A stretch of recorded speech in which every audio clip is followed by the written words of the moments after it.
Estamos en la pregunta ¿por qué Saúl fue desechado por su pecado y David no?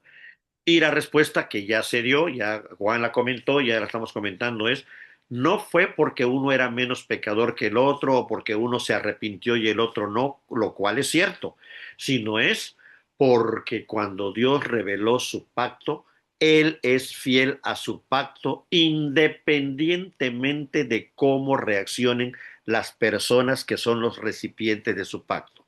Esto es esencial, es un nuevo elemento en la revelación del pacto. Dios es fiel independientemente de quién es el recipiente del pacto. Vean qué dice la frase del pacto que se le revela a David. Lo voy a retomar de 2 Samuel 7, que ya lo vimos el lunes anterior, pero esto es esencial para entender este nuevo elemento del pacto. Dice, primero, yo le seré a él padre y él me será a mí hijo. ¿Qué significa? En esta nueva revelación del pacto que Dios da, da a entender que el nuevo elemento del pacto es que la persona con la que Dios hace su pacto se convierte en su hijo, ya no es un mero recipiente o un mero instrumento, es su hijo. Y entonces la relación que se va a dar entre el Dios que revela su pacto y la persona a quien se le revela va a ser una relación de padre e hijo. ¿Por qué cambia esto tan fuertemente?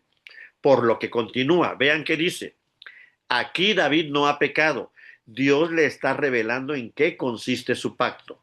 Y le dice, y si él, ¿quién? El hijo, ya siendo nombrado como hijo, si él hiciere mal, yo le castigaré con vara de hombres y con azotes de hijos de hombres, pero mi misericordia no se apartará de él.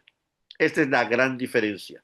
Entonces, lo que estamos notando entre Saúl y David no es quién pecó más o quién pecó menos, ni quién se arrepintió y quién no, lo cual es obvio en la Biblia que David reaccionó de manera diferente a Saúl, sino depende de cómo Dios estableció el pacto. Él mismo advirtió, al haber un nuevo elemento del pacto donde ya te voy a tratar como hijo, ¿qué crees que significa tratarte como hijo? Le dice Dios a David. Pues que por supuesto que te voy a castigar cuando falles, pero no quitaré nunca mi misericordia de ti.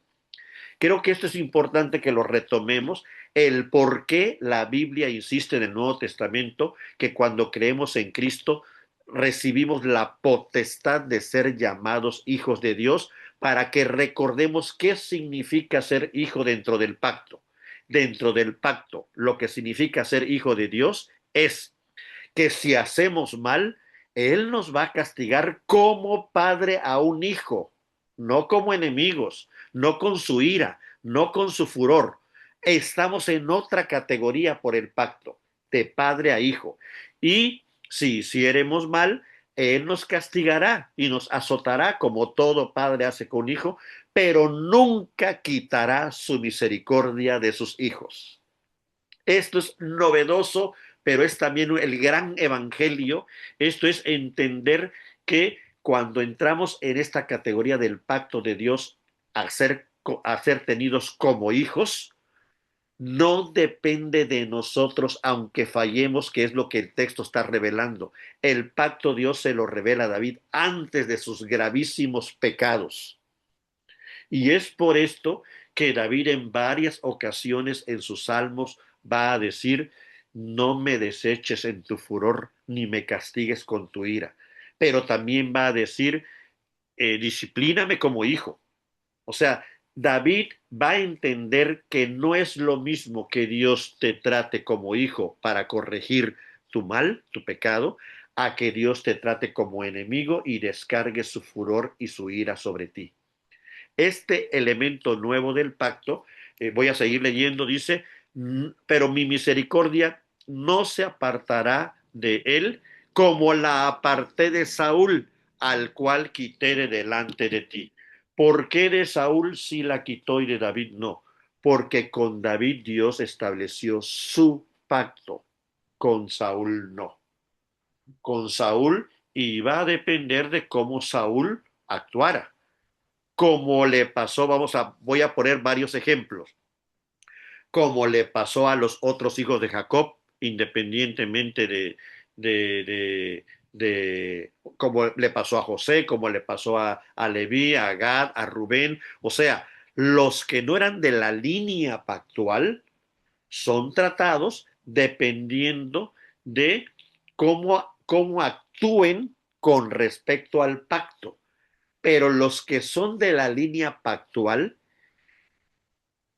son los que van a continuar con esta línea de la simiente y ya como actúen en su vida personal o familiar o como pueblo, va a depender de cómo también se alineen al pacto. Es decir, todos los que se alineen al pacto reciben las bendiciones del pacto, pero a quien Dios le revela que bajo su línea es que seguirá la simiente, es independiente de cómo cada quien actúa con respecto al pacto.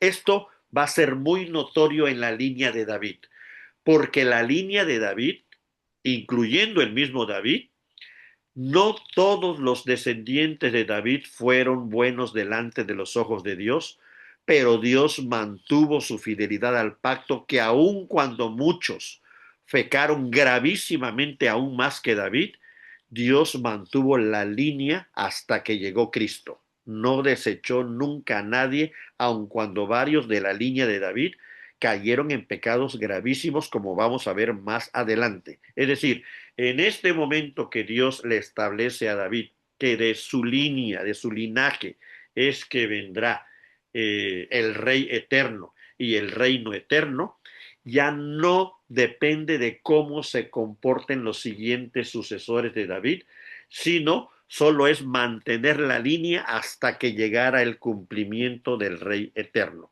Y cada uno va a ser evaluado en su propia vida de cómo se comporta con respecto al pacto o no. Entonces, nosotros como creyentes vivimos después del cumplimiento. Para nosotros, gracias a que Cristo ya cumplió este criterio del pacto de el Rey eterno que es Cristo y el reino eterno, nosotros hemos sido adoptados como hijos y es por eso que Pablo puede decir, ya no hay ninguna condenación para los que están en Cristo Jesús. Ninguna, no hay que preocuparse de la condenación eterna. Pero al ser hijos, obviamente seremos disciplinados como hijos, pero nunca su misericordia se apartará de nosotros. Esto es, creo yo, grandioso de entender. Y cuál es la consecuencia que se le da a David ya de manera personal por su pecado. Es decir, Dios ya le dijo, no apartaré mi misericordia, continuará en tu descendencia, pero sí como hijo hay consecuencias de lo que hiciste. Y le dice Natán, no se apartará jamás de tu casa la espada, por cuanto me menospreciaste y tomaste la mujer de Urías Eteo para que fuese tu mujer. Así ha dicho Jehová. He aquí, yo haré levantar el mal sobre ti de tu misma casa, y tomaré tus mujeres delante de tus ojos y las daré a tu prójimo, el cual yacerá con tus mujeres a la vista del sol, porque tú lo hiciste en secreto, mas yo haré esto delante de todo Israel y a pleno sol. Entonces vean, no es lo mismo el pacto firme de Dios, donde su promesa es que aun cuando fallemos y haya castigo como hijos, jamás quitará su misericordia y ya no hay ninguna condenación. Pero es diferente a las consecuencias que azotes y castigos de los pecados que cometemos ya como hijos. Sí hay consecuencias de los pecados que cometemos. La diferencia es que el castigo es como hijos, no como enemigos. Aquí David se da cuenta de su situación y le dice a Natán, pequé contra Jehová. Aquí ya vamos a empezar a ver cómo reacciona David ante su pecado. Es independiente es independiente del pacto. El pacto sigue. Él es hijo, pero a ver como hijo cómo va a reaccionar. Y David, a diferencia de Adán, a diferencia de Saúl, no le echa la culpa a la mujer o al pueblo. David dice, pequé en primera persona. Vean que Saúl se parece más a Adán. Yo no fui, fue la mujer que me diste. Y Saúl dice, es el pueblo el que quiso hacer esto. Vean que generalmente el que no es, el que no ha entendido el pacto, busca culpar a otros en vez de asumir su propia responsabilidad.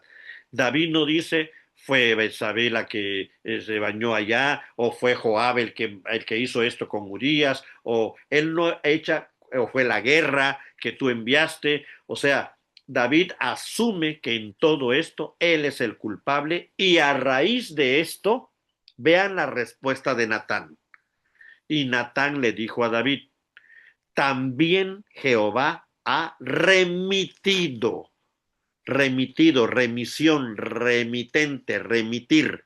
Jehová ha remitido tu pecado, no morirás. Habrá castigo, pero no tendrás muerte. ¿Por qué? Porque Jehová ha remitido tu pecado. ¿Por qué hubo remisión de pecados? Porque hubo reconocimiento del pecado de David. Acaba de David decir pequé contra Jehová y es la respuesta a este reconocimiento, a esta confesión. Inmediatamente Natán le dice, Jehová ha remitido tu pecado, no morirás. Pero por cuanto con todo este asunto hiciste blasfemar a los enemigos de Jehová, es decir, todos los enemigos, todos los pueblos de alrededor dijeron, vean lo que hace el escogido de Jehová. Miren, agarró a una mujer, mandó a matar al esposo, se quedó con ella. Eso es lo que hace un escogido de Jehová. Entonces le dice Natán, hiciste que visiblemente los enemigos se dieran cuenta y van a pensar que el Dios de Israel es un Dios que alcahuetea el pecado. Y esto no puede ser, porque los enemigos, los de fuera, ellos no conocen cómo es el Dios de Israel y no es correcto que se queden con esta mala imagen. Así que el hijo que te ha nacido morirá. La primera consecuencia, el hijo que te ha nacido morirá. Es decir, esta primera sentencia que le da Natán, porque no es la única, recuerden que ya le dio varias anteriormente de la espada y las mujeres y demás, esta sentencia inmediata de iba a ser una evidencia objetiva que todo mundo iba a conocer de que el hijo engendrado del adulterio murió, era resultado de que Dios no estaba de acuerdo con esto que había sucedido. Hay quienes ante esto pues, podrían decir, pero ¿qué culpa tenía el niño? ¿No? Porque sobre él vino la consecuencia si los que pecaron fueron en este caso David primeramente y Betsabé, aunque la Biblia nunca indica que ella haya incitado, él la manda a hablar y luego ella es la que le informa lo que está sucediendo, pero en ningún momento la Biblia asegura que ella tuvo algo que ver, aunque tampoco podemos decir que no, pudo haber gritado, se pudo haber rehusado, pero lo que el texto nos dice es que David asume completamente la responsabilidad y no hay nada, ninguna sentencia contra Betsabé, sino solamente contra David. Y la pregunta que les decía yo, hay quienes dirán, pero ¿qué culpa tiene el niño? Obviamente ninguna. Es más, para ese niño que nace, es un niño que es una bendición no haber eh, nacido, perdón, sí nació, no haber crecido y ser el objeto de oprobio de un adulterio y vivir todas las acusaciones y dedos y demás, y Dios prefiere llevarlo. Este niño no muere como castigo, muere como salvación. Dios prefiere llevárselo y excluirlo de toda esta realidad que habían ocasionado el pecado de David con Betsabé. Es decir, la frase que va a decir David cuando después que el niño muere, él levanta su luto, nos revela mucho porque dice, él ya no puede venir a mí, yo soy el que voy a él. Es decir, David está seguro que ese niño está con Dios y él va para allá. El niño ya no viene para acá. Entonces, no pensemos que fue castigado el niño fue liberado de todo lo que le iba a ocasionar el haber nacido de este adulterio del rey con Betsabé, pero tenía que ser de una manera notoria para todo mundo que Dios no estaba de acuerdo porque por este pecado había blasfemado todas las naciones de alrededor. Esto es interesante. ¿Y qué significa la palabra remisión? Y aquí ya me voy a continuar porque ya estamos sobre el tiempo, ¿va? El pecado que, que Natán le dice que Dios ha remitido su pecado. La palabra remitir nos da una idea de mandar hacia algún lado, mandar fuera, mandar hacia a un lugar distante, ¿no? Como cuando dice el remitente, una carta es de un lugar distante a otro, se remite. Entonces, lo que Dios le está diciendo a David por medio de Natán es que Dios ha mandado lejos su pecado. A raíz de la confesión, a raíz del arrepentimiento de David, Dios efectúa esta acción de enviar lejos, cosa que ya nos había revelado Dios en la ceremonia que se hacía en el Yom Kippur, cuando un animalito se escogían dos animalitos, uno era sacrificado para expiación y el otro era enviado al desierto y se ponían las manos sobre él para remisión. Ahí están los dos elementos, expiación y remisión. Expiación, quitar la culpabilidad del pecado delante de Dios. Dios ya a raíz de este animalito que es de expiación, Dios quita la culpa que estaba sobre nosotros o la sentencia que había sobre nosotros por el pecado. Pero no solo quita la culpabilidad o la sentencia, sino que también la manda lejos. Y dice, vean que hay varios textos que nos dice, por ejemplo, David mismo lo entiende y dice, cuanto está lejos el oriente del occidente, así enviaste todas nuestras rebeliones de nosotros. O sea, Dios no solamente nos quita la culpa del pecado con la muerte de un animalito, sino envía nuestro pecado tan lejos de nosotros para que nadie lo relacione con nosotros, para que nadie lo vea cerca de nosotros. No es olvido en el sentido de que ya Dios no se acuerda, es alejamiento. Dios lo que quiere indicar con esta ceremonia de mandarlo lejos, remitirlo lejos, es no le voy a tomar en cuenta ese pecado, ya fue mandado lejos gracias al arrepentimiento, ya no pertenece a la cercanía de mi hijo, ya no está dentro de la cercanía de mi hijo, debe estar mandado lejos. Entonces vean las referencias que da la Biblia, enviado al desierto o lejos del oriente del occidente. Más adelante los profetas dirán, lo echó a lo profundo del mar y nunca más se acordará de ellos. Y en el Nuevo Testamento se va a hablar de que Cristo llevó nuestros pecados. Y vuelvo a utilizar esta misma palabra. Él los llevó lejos para que nada los relacione con nosotros. Esta es la gran obra que Dios está revelando aquí con David. A raíz de su arrepentimiento, Él remite su pecado, pero no significa que no habrá disciplina y corrección.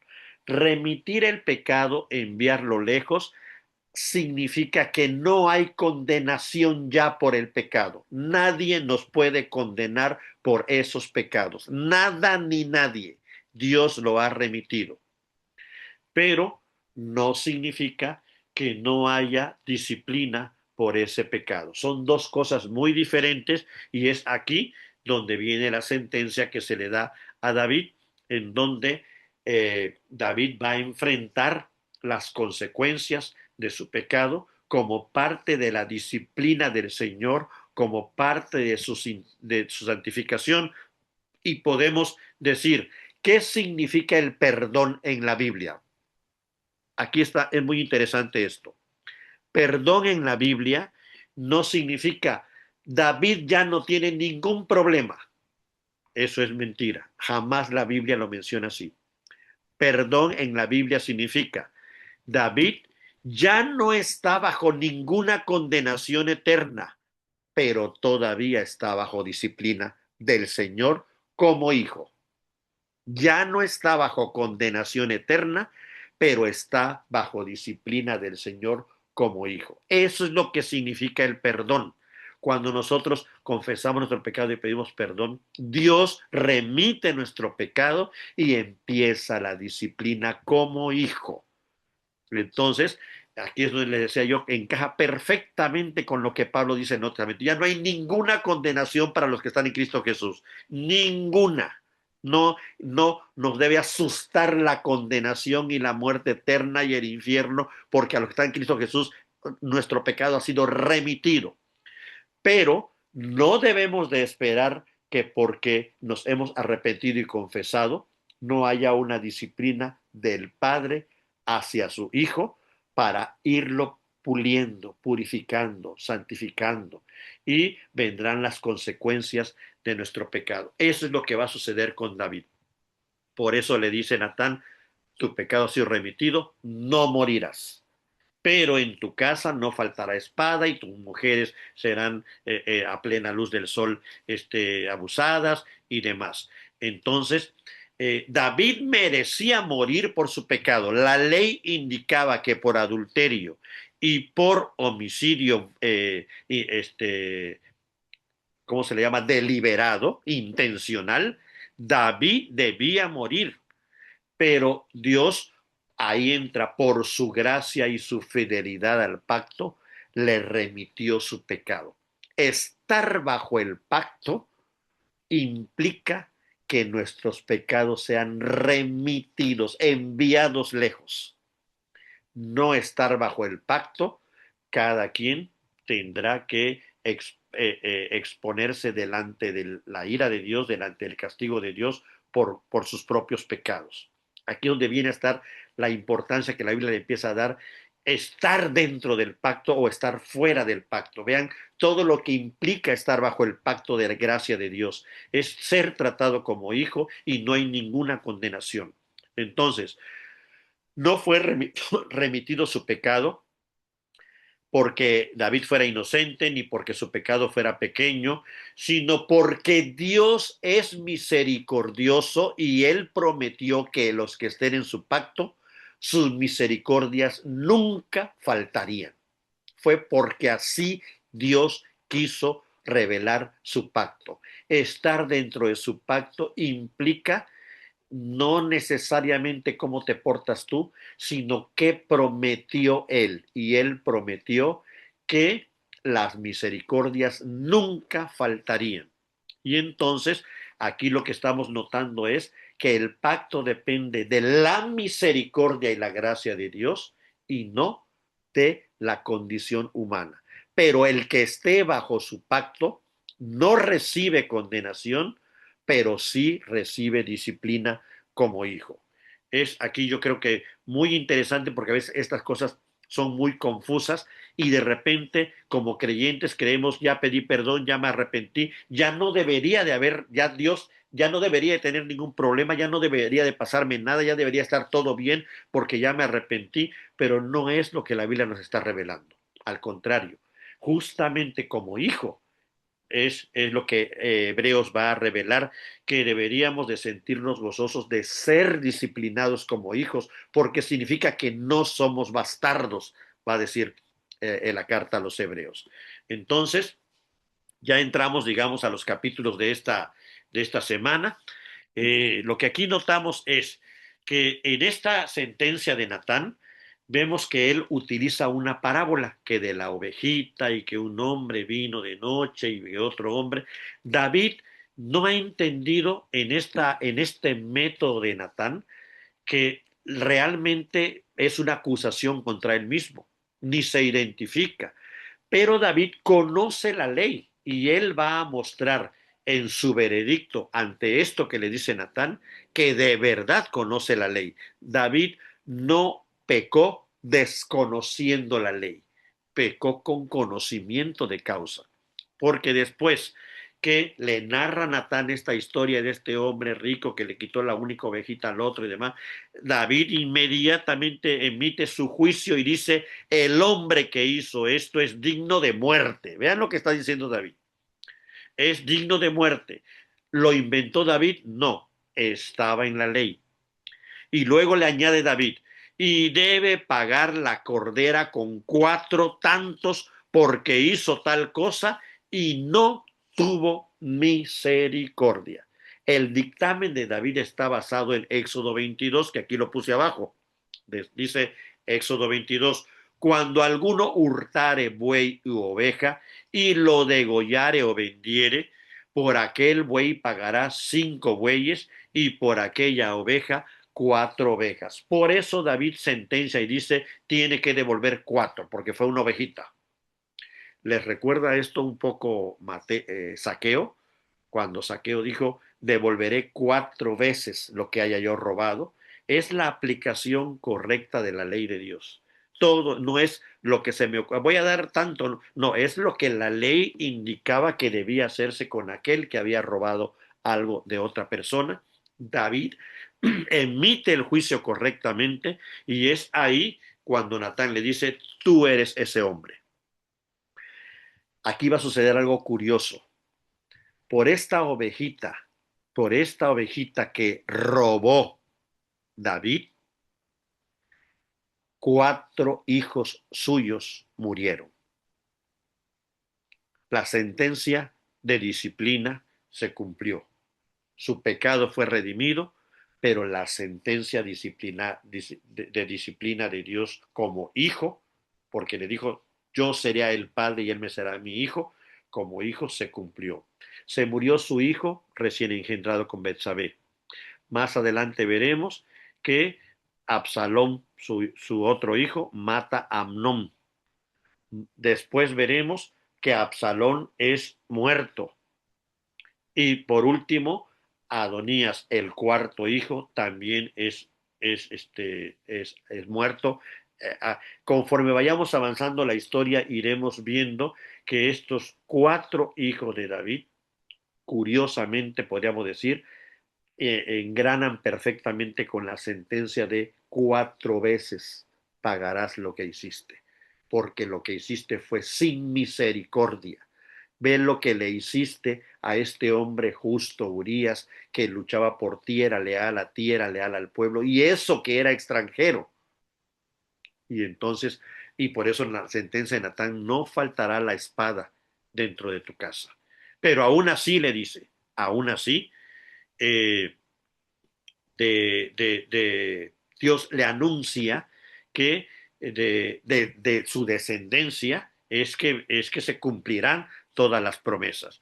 Lo que vemos aquí es que David tiene un arrepentimiento genuino, él no busca excusas como lo hizo Saúl, el perdón divino es inmediato, no es de esperar. En el momento que la persona de corazón se arrepiente, en ese momento su pecado está siendo remitido. No hay que esperar más. Si confesares, dice, abogado tenemos. Hijitos, no pequéis, pero si alguno hubiere pecado, abogado tenemos. Y la única manera que Dios pide es confesar nuestro pecado. Entonces, aquí ya estamos viendo que no es algo que se inventó en el Nuevo Testamento. Desde aquí ya estamos viendo los elementos claves de cómo es que Dios remite el pecado. Y David va a escribir el Salmo 51, que para nosotros, para los que lo conocemos, para los que no lo conocen, pues léanlo, es el salmo por excelencia del arrepentimiento. Y en este salmo David va a utilizar frases como contra ti he pecado, en singular, y dirige correctamente que su pecaminosidad fue ante Dios. Obviamente pecó con Betsabé, pecó contra Urías, pecó contra el pueblo, pero principalmente quien puso la ley fue Dios. Así que el pecado principalmente es contra Dios. Y David lo reconoce en su Salmo 51 y más adelante dice, crea en mí, no dice crea en nosotros. Él está individualizando su condición pecaminosa para no repartir culpas a nadie. Él fue el que pecó, él es el que necesita un nuevo corazón. Entonces, el Salmo 51 es, David queda registrado en la historia bíblica como el ejemplo más notorio de cómo debe hacerse un arrepentimiento genuino delante de Dios. Y por eso vamos a encontrar varios salmos de David que dicen esta frase: Jehová, no me reprendas en tu furor, ni me castigues con tu ira. David ya identifica perfectamente que el furor y la ira es para quien es enemigo. Pero David en su oración dice, yo no soy enemigo, soy tu hijo. Disciplíname, castígame, pero no me deseches. No me reprendas con tu furor, ni me castigues con tu ira. Varios salmos, entre ellos el 6, el 38, dan esta frase. Ya con esto estamos entendiendo que el que es hijo ya no está bajo su ira, ya no está bajo su furor, solo bajo su disciplina de padre amoroso. Y Jeremías lo va a ratificar con este versículo que yo creo que es contundente. Dice, castígame, oh Jehová, mas con juicio, pero no con tu furor, para que no me aniquiles. Si Dios descarga sobre nosotros su furor o su ira, morimos. Pero si Él nos castiga con su juicio, con su amor como Padre, con su misericordia, eso es vida, eso es una bendición ser tratado como hijo. Entonces, lo que estamos viendo aquí es la revelación de lo que es la disciplina paterna, que es una bendición, no es algo nocivo, es algo bueno. El que Él nos tenga por hijos, el que ya no haya condenación, el que nuestro pecado haya sido enviado lejísimos, pero nos tiene que formar a su imagen y quitar esas partes que no están bien y acomodar las que están defectuosas y fortalecer las que ya están bien. Esa es una bendición, no cualquiera la tiene. Esa tarea solo la hace Dios con sus hijos, con los demás no. Los que no son sus hijos siguen bajo su furor, bajo su ira. Es ahí donde engrana perfectamente el Evangelio de Juan cuando dice, el que crea en el Hijo de Dios tiene vida, pero el que no cree en el Hijo de Dios no verá la vida, sino que la ira de Dios continúa sobre él. La ira de Dios está sobre él. Es decir, el ser, el creer en el Hijo de Dios es colocarnos bajo el pacto de Dios, este pacto donde ya no hay condenación. Pero el ser hijo de Dios implica la disciplina del Señor, disciplina amorosa. Pero no creer en el Hijo de Dios es estar fuera del pacto y entonces no solamente no hay vida, sino seguimos bajo el furor, bajo la ira de Dios, como enemigos porque no hemos sido todavía considerados hijos. Juan 1.12 lo va a recalcar y va a decir que no, que más a todos los que le recibieron, a los que creen en su nombre, les dio el poder, les dio la facultad de ser llamados hijos de Dios. Entonces, aquí vean cómo todo va engranando. El ser hijos es fundamental dentro del pacto y es la gran revelación que se hace en el pacto davídico. Pero el ser hijos implica la disciplina amorosa del Padre. Después que el niño muere, pues ya vimos la narración, David se limpia, deja de orar, deja de llorar, dice, lo hice mientras había la oportunidad, la opción, pero una vez que el niño murió ya no hay necesidad, se limpia, va a la casa de Dios donde está el arca, adora a Dios y regresa y ahora sí, hace lo que no había hecho, fue a la guerra. Va a hacer la tarea que Dios le había encomendado como rey, proteger al pueblo, no estar ocioso. Y entonces David va a la guerra, conquista al reino de Amón, a la ciudad principal, se queda con la corona de este rey que dice el texto que pesaba como un talento de oro, algunos calculan que son como 35 kilos, que pusieron sobre David esta corona. Algunos consideran que no era una corona que David llevara siempre, sino son de estas coronas que se usaban para momentos especiales, para momentos ceremoniales, por el peso de 30 y tantos kilos pesa un talento. Entonces, pero lo que el texto da a entender es que era una corona llena de piedras preciosas y totalmente de oro y que era grande, era pesada. Sin embargo, en el siguiente capítulo, ya esta victoria de David no ha eliminado las consecuencias. ¿Qué nos está diciendo el texto? Que podríamos nosotros pensar que ya después de haber confesado nuestro pecado y tengamos alguna victoria, ya las consecuencias de lo que hicimos ya quedan eliminadas como si nada hubiera pasado. Y el texto nos va a decir no, porque hay un mal que todavía tiene que ser corregido, hay algo enfermo que tiene que ser limpiado y sanado, hay algo dañado, hay algo corrompido que tiene que ser purificado. Y Dios lo va haciendo con el tiempo. Es por eso que en el siguiente capítulo empiezan las consecuencias graves del pecado de David, la sentencia que se le dio. David, un excelente rey, pero un mal padre. Esto es lo que nos va a revelar la Biblia. Y entonces tenemos que el primer evento que sucede es él con su gran corona, mientras su hijo Amón resulta que está enamorado de su media hermana. Estas consecuencias de varias esposas y demás, vamos a empezar a ver que ya los hijos adolescentes y jóvenes empiezan a tener problemas. Vamos a recordar algo. Amón es hijo de una de las primeras esposas de David. Tamar es hija de la tercera esposa, la que era extranjera del rey, dice la hija del rey de Jesús. Tamar es descendiente de esta tercera esposa o cuarta, no recuerdo bien, de David, que es extranjera, hija del rey de Jesús. Y Tamar es hermana de padre y madre de Absalón. Absalón y Tamar son hijos de esta princesa del reino de Jesús y Amón es hijo, creo, de la primera esposa de David.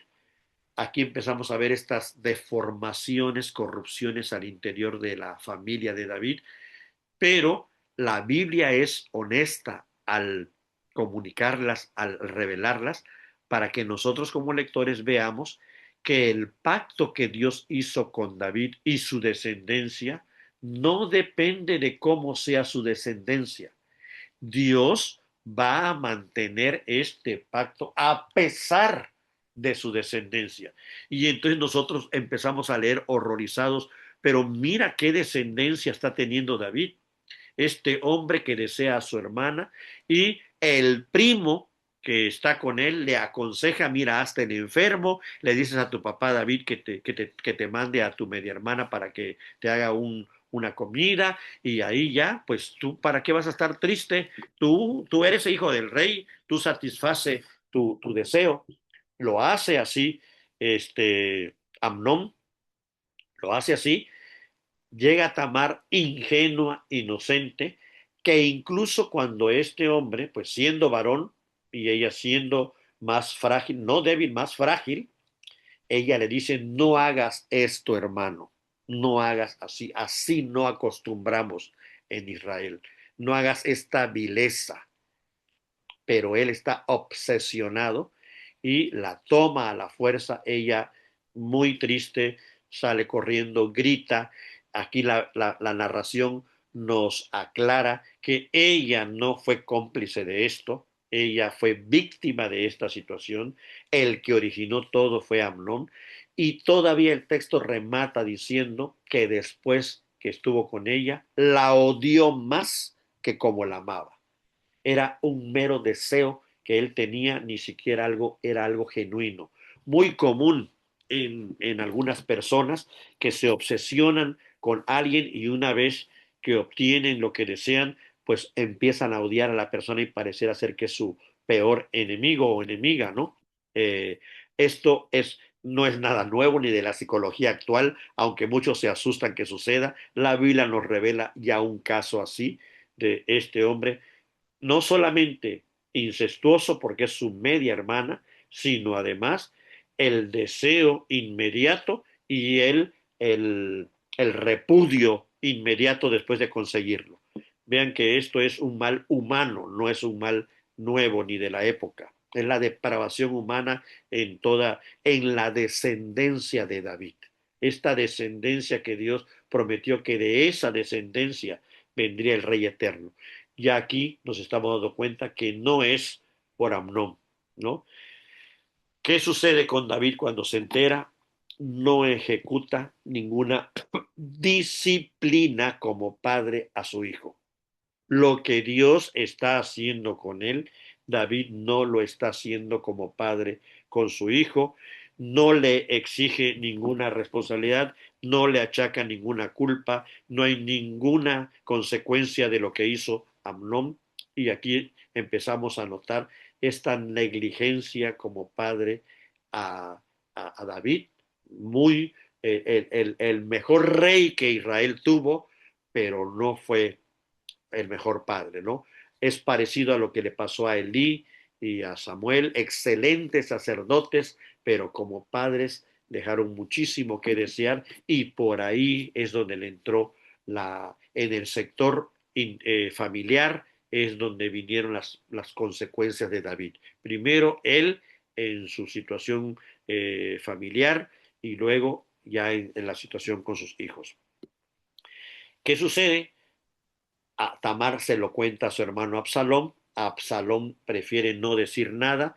Durante 2 años planea cómo matar a Amnón sin que nadie se sepa nada, sin que nadie lo, lo imagine. Y entonces, en un evento de trasquilar ovejas, va al palacio, invita a su papá para que vayan. Le dice David, no, hijo, va a ser mucha carga para ti. Bueno, permite que vayan mis hermanos, pero principalmente Amnón. Y David le concede esta petición, llega los hijos y es cuando Absalón ya tenía todo preparado y mata a su medio hermano Amnón. Cuando le llegan la noticia a David, llegan distorsionadas, tampoco es nuevo las fake news. Le llega a David la noticia de que Absalón mató a todos sus hijos. Imagínense el choque emocional para David, el saber, la primera información que le llegó es, todos sus hijos han muerto. Sin embargo, ya luego llega el mensajero correcto, la noticia correcta, y dicen, no, solo Amnón. Todos sus hijos ahí vienen, y entonces David ve que vienen sus hijos en sus mulas, asustados, preocupados, cuando descubren que todo esto había sido un plan de Absalón para vengar a su hermana Tamar. ¿Qué hace Absalón? Huye a Jesús, allá con su abuelo. Allá su abuelo es el rey de ese país llamado Jesús.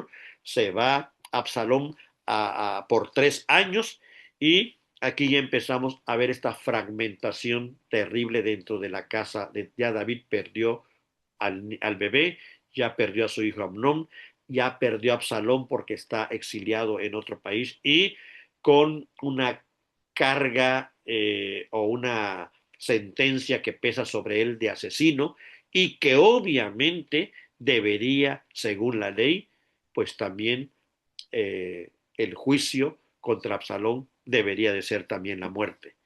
Pero entonces, otra vez David, como padre, no sabe cómo manejar esta situación y prefiere que Absalón esté exiliado y él se queda aquí y no emite juicio ni hace nada. Y entonces notamos que Absalón empieza a querer regresar a,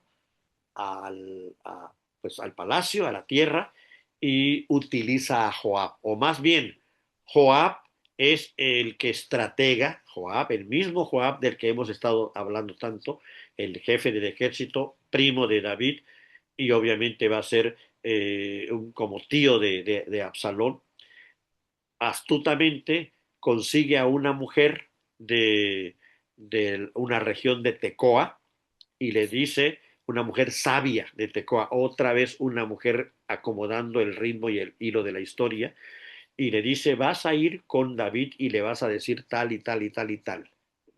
Joab la entrena, ella, una mujer sabia, una mujer muy astuta, va con David y utiliza la misma estrategia de Natán. Le cuenta una parábola. Fíjate que yo soy viuda y tengo dos hijos y un hijo mató a mi otro hijo, pero ahora toda la familia quiere matar a mi otro hijo, pero me voy a quedar sin descendencia, me voy a quedar sin hijos. Por favor, rey. Y el rey le dice en su juicio, David, y le dice ella, porque tú eres como un ángel, tú me vas a hacer justicia, pero vas a actuar con misericordia. Aquí es donde viene, es cómo actuar con justicia y aplicar la ley y al mismo tiempo ser misericordioso. Y David le dice, no te preocupes, no morirá tu hijo. Y entonces la mujer le cambia la historia y le dice, pues entonces, ¿por qué tú no has perdonado a tu hijo? David se da cuenta de la artimaña de Joab y le dice, dime que Joab está atrás de todo esto. Y la mujer le confiesa, David reconoce y aplica la misericordia sin aplicar la justicia. Vean lo peligroso que va a ser esto. Y le permite a Absalón regresar, solamente le dice, pero no podrá verme. Absalón regresa y entonces empieza a vivir otra vez en Israel, pero no puede ir al palacio, no puede ver al rey. Aquí vemos otra vez a David aplicando como rey la justicia correctamente en el pueblo, pero no puede hacerla como padre, no puede hacerlo como padre. De repente justicia sin misericordia y de repente misericordia sin justicia. Y ahora tenemos a un Absalón vengativo que consiguió lo que quería, ya regresó, obtuvo misericordia, pero nadie lo ha juzgado por el delito que cometió de matar a su hermano. Y entonces ya empezamos a ver todas estas pues, situaciones bastante complicadas. Y entonces Absalón le pide a Joab que insista delante del rey David porque quiere verlo. Joab no hace mucho caso y entonces Absalón, ya la Biblia nos empieza a revelar el corazón de Absalón, le quema todos sus campos a Joab. Recuerden que los del ejército no vivían solamente de las guerras, como actualmente alguien del ejército es exclusivamente de, de, para, ese es su trabajo. No, cuando había guerra, ellos eran soldados, pero cuando no era tiempo de guerra, ellos tenían sus tierras, ellos tenían sus cultivos y demás, y entonces Absalón le quema los campos a Joab. Joab se enoja y va, y es cuando Absalón, digamos, lo obliga a que hable con David para que regrese. ¿Qué nos va a narrar la Biblia acerca de Absalón justamente como contraste? La Biblia nos va a mencionar que Absalón destacaba por la hermosura exterior que tenía. ¿Por qué enfatiza tanto la Biblia este elemento exterior de Absalón? Porque contrastaba con lo interior de Absalón. Esta apariencia física de Absalón era un contraste total con su corazón vengativo, tramposo, asesino, y todavía falta más de lo que va a ser. Pero la Biblia enfoca perfectamente. No es que toda persona que exteriormente destaque por su hermosura, eh, necesariamente internamente está corrupta o contaminada. No, sino que la Biblia está destacando precisamente que este personaje va a usar esa hermosura exterior y con el mal corazón que tiene va a lograr cosas que quizás si no tuviera esa hermosura exterior, pues no las hubiera logrado tan rápido y de esta manera. Entonces, eh, esta, se le permite ya regresar al palacio y entonces empieza a hacer algo tramposo. Fíjense, ya se fue contra su padre, ya se fue, perdón, ya se fue contra su hermano y lo mató, ya se fue contra el general del ejército y le quemó sus campos, ahora empieza a tramar contra su padre.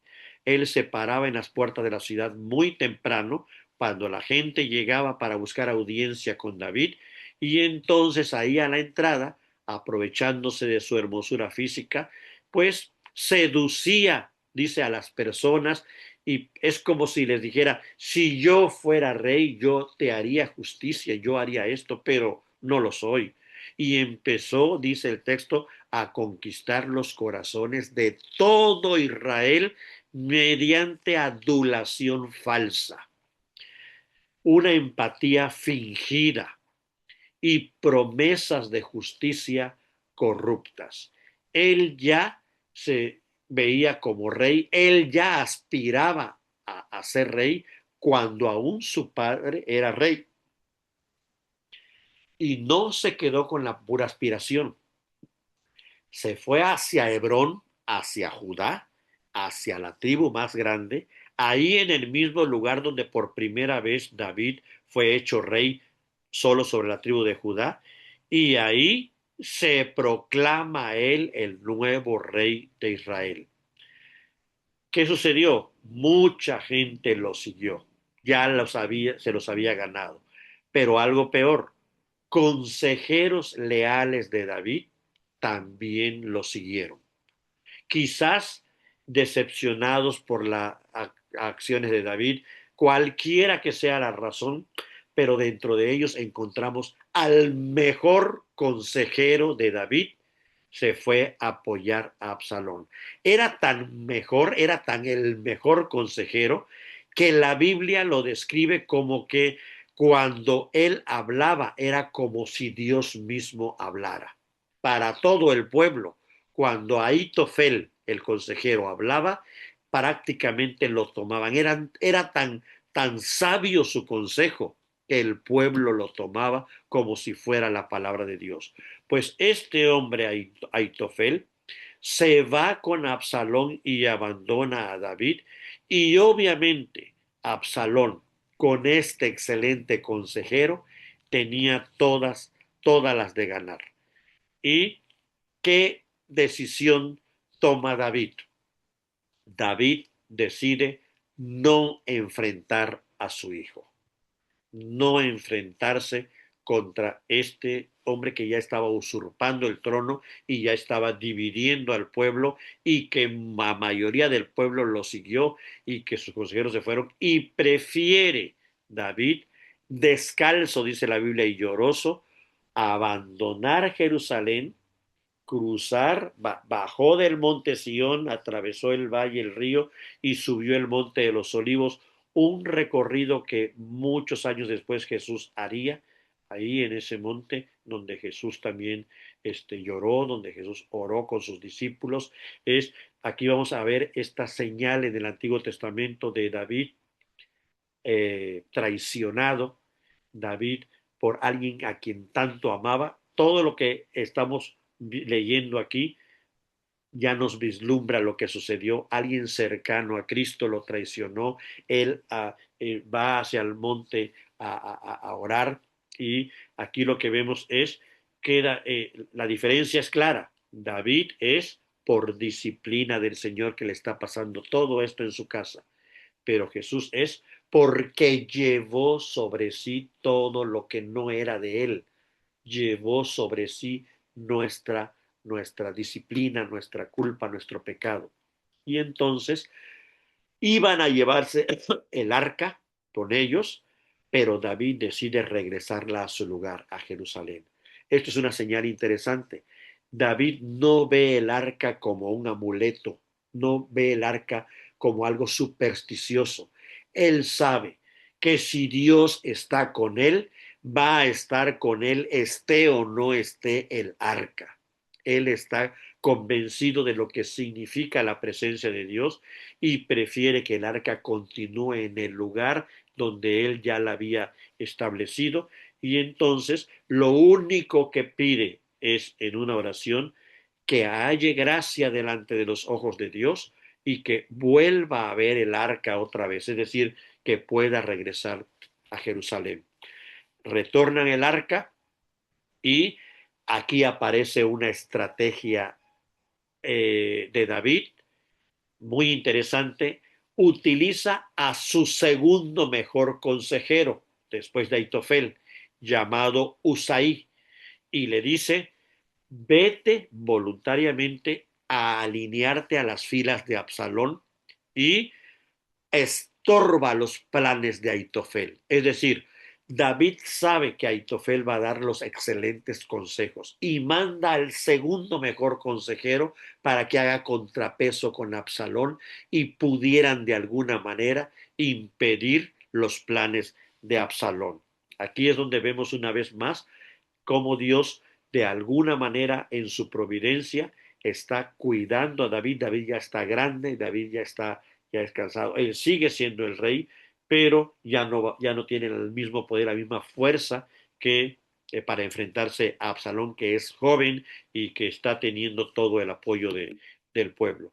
Usaí va precisamente y se alinea con, con Absalón, y ahorita la Biblia nos va a contar esa historia, pero antes de eso nos va narrando el recorrido de triste y lamentable de David desde Jerusalén hacia afuera de la ciudad, e incluso van a pasar el río Jordán y a salir fuera de la tierra prometida.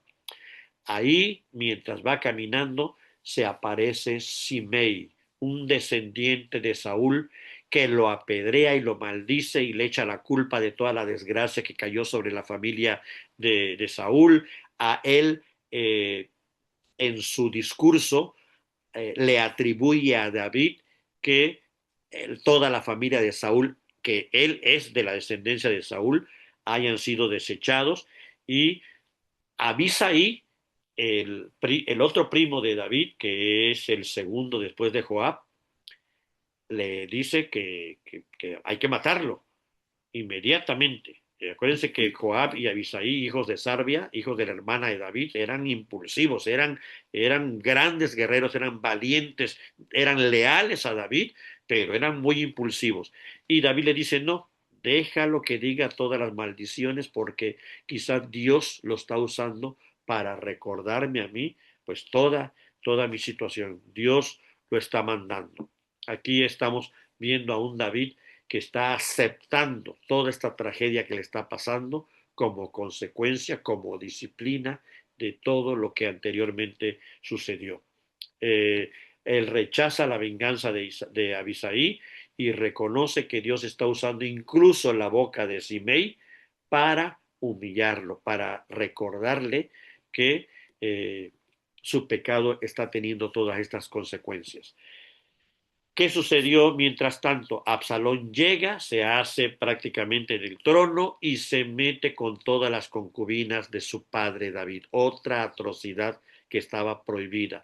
Un hombre no podía compartir la mujer de su padre, ni un padre la de su hijo, y Absalón lo hace justamente para que se notara en Israel quién era el nuevo rey, y de esta manera se cumple la sentencia de Natán, que le dijo: tus mujeres, tú lo hiciste en secreto, pues tus mujeres serán tomadas a la luz del sol.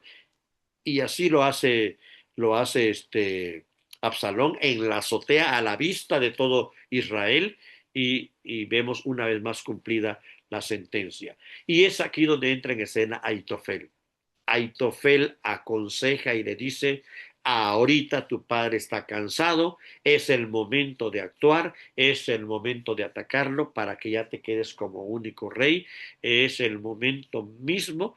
El gran consejo de Aitofel es: si no lo haces ahorita, David se va a reforzar allá donde va a ir y va a ser más difícil que tú obtengas el reino. Es ahí donde entra Husay, el otro consejero enviado por David, y lo convence a Absalón de lo contrario.